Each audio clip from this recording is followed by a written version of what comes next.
हाय दोस्तों, ये समय सिंचाई के कारबा सोचनी है कि आप लोगन के बीच में तनी एगो किसानी गीत भेज दी। खेतवा में बाड़ी देख लिया लोग, पानी चलता। एक जने बाड़ी तपती धूप में अपने मर्दे से कहतड़ी कि औसो सिंचाई कार हमसे ना हो पाई रोपनी के। का कहतड़ी कि औसो नाही होई सैया,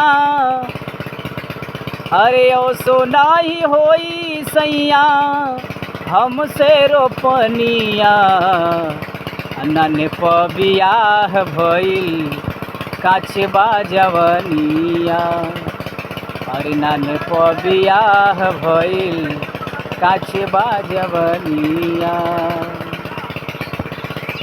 अबहिन उमर हमर 16 साल के, अबहिन उमर हमर 16 साल के।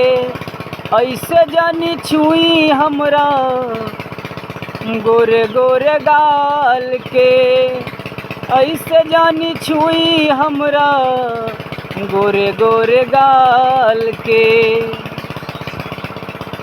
कड़ा बाट धूप तेज, अरे कड़ा बाट धूप तेज बाट तपनिया, नन बियाह भइल काछे बाजवनिया। अरे नन बियाह भइल काछे बाजवनिया।